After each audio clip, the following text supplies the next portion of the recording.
wave from our vortex is creating wind that's pushing this fire back. So in the zombie setup, emitter summary forces, we can enable wind.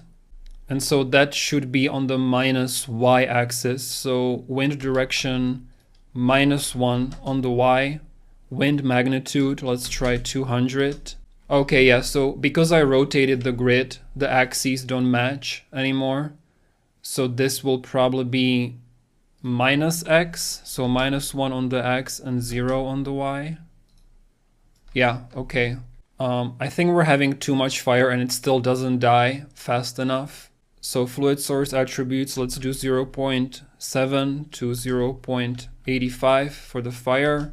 And dissipation rate for the temperature, all will do 1.5 to 2.5. Nice. And the smoke is kind of cool, but it's probably too much. So density, I'll do 0.1. And dissipation rate density, I'll do 3. Cool. So now it disappears right before it reaches the end of the simulator. That's perfect. And we want some sparks being emitted out of this as well. It really makes a big difference. So let's enable sparks, turn off the collisions for them. And we need to copy our initialize mesh reproduction sprite and paste it over here. Properties, turn off local space. The spawn rate, I will reset and set it to about 500. And I want to push the sparks back along with the fire. There are different ways we could go about this, but I will just use a gravity. So there will be the negative x-axis, so random range vector. So I'll do between -250 and -400. So lifetime between 1 to 2 to 3.5, let's say. Nice. And a bit more sparks, so let's set this to 1000. And here we go. I am happy with that. So we're almost there. You just want the simulation area to be as small as possible, and we're having a lot of dead space here on the left and right. So you can set the grid size on the X to just 500. And finally, we want this zombie to catch fire when the shockwave hits her. So let's enable our fire vortex. Boom. So she should catch fire right around frame 60. So I'll move her back a little bit. You can drag the NS zombie into the sequencer. +, Niagara component, +, and spawn rate. This is for the fire. So set a keyframe at about frame 65, and on frame 55 we can set that to 0. And so now if we watch this, boom, zombie catches fire. Awesome. One more time. Yeah, so we need to add the lifetime track for the zombie as well.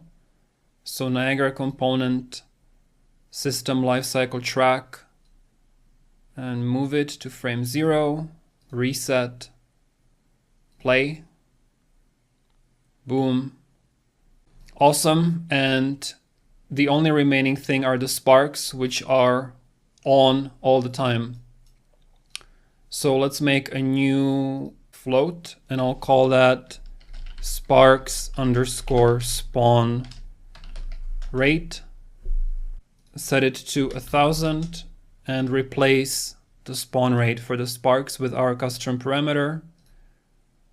And then back over here, Niagara component sparks spawn rate. Set it to 1000. Set the keyframe on frame 65, and then on frame 55 it should also be 0. And so now finally, if I go back to frame 0 and play, boom, zombie catches fire and sparks are being emitted at the same time. One more time, boom. So right now we're running 2 live simulations at the same time, which can have a big impact on performance. So we can cache the zombie simulation. So you need the lifecycle track in here to begin with, and then we need to set the system lifecycle from tick delta time to desired age. This is something you have to do in order for the caching to work. we can click on the plus sign again and say Niagara Cache. So now that I've added the SimCache track, all you gotta do is hit the big red button and it's going to sim and cache the simulation. So then it will simply play back and it's not gonna be running in real time anymore. So it's finished caching and you can see I can simply scrub through the timeline to play back the zombie simulation. And if I reset it right now and play it, it's now a cached sim that resets completely at frame 0. And so if you're planning on rendering this, I recommend that you cache the Shockwave fire simulation as well. Now, if you wanted more zombies, in the trailer I did 4, so you would simply repeat this process. Luckily, you already have the Niagara simulation set up, so you would just copy the zombie, make sure that you make a fresh copy of the zombie Niagara system, and then you can also copy a few zombies around. I will leave it up to you to have fun with this shot. Of course, you can also give it some cool camera movement. So in the trailer, I had the camera start somewhere up here and then move closer and rotate the other way than the fire is rotating, right? So if you rotate with the fire, it kind of doesn't work. But if you rotate the camera the other way, it's a pretty cool shot. So there are still a few bonus lessons that we have in this course, but for the core of it, this is the final lesson. So I know that we covered a lot of different things in a pretty short amount of time. If anything seems confusing, there's nothing wrong with going back and rewatching the video. I know there's a lot that I cover, but I hope overall that you found it easy to follow, and as always, that you learned a lot. And I will see you in the next few videos for some bonus content. So once you have this fire ring happening, it's not that difficult to turn it into a portal. This basically is the portal, it's just sitting flat on the ground. So I will copy our level 7 and use that as the base. Call it level 8 portal, open, save everything. You want to make sure you don't overwrite your previous Niagara system. So select the fire vortex, Control B, and make a copy of it. Call it NS portal. We can delete the zombie and the fire vortex and drop the NS portal into the scene. First thing, I want this one to be green just for variety. So render fire color, give it that sort of NVIDIA green color. Next, we needed to rotate and stand up. So shape location, rotation mode, axis angle, and we need to do it for the sparks as well. Rotation, axis angle.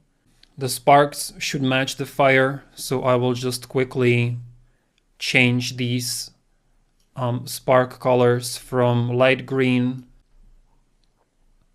Emitter summary, grid size 2000 by 1700 by 1100. And for the pivot, I wanted to basically be sitting right on top of the ground. So I did -0.3, -0.1, and -0.26. I want the smoke to be heavy, so density buoyancy 2. Dissipation rate for the smoke, I did 1. And dissipation rate for the temperature, I did 0.6 and 0.75. So next we need to push it. So enable calculate wind. So this would be -1 on the X with a value of 100. And it's messed up right now, and that's because of the vortex force is spinning in the wrong way. So the vortex axis needs to be 1 on the X and 0 on the Z. Again, for both the fire particles and the sparks as well. Here you go. I mean, I was going for a very windy, kind of dramatic look. If the turbulence is too much for you, feel free to just reduce the turbulence gain. And I want it to collide with the ground. So under collisions, boundary, uncheck open boundary -Z. And then you should end up with this right here. So then really we just need to play with the lighting a little bit, change some of these lights from orange to green. As always, I want some pretty strong light in the back, illuminating the smoke from the back side to make it stand out against the background. and the sparks are overshooting a bit too much, so vortex force maybe just 200 and maybe a bit more smoke, so density 0.35. So here you go. Pretty simple to get this done after you have the original fire vortex already set up.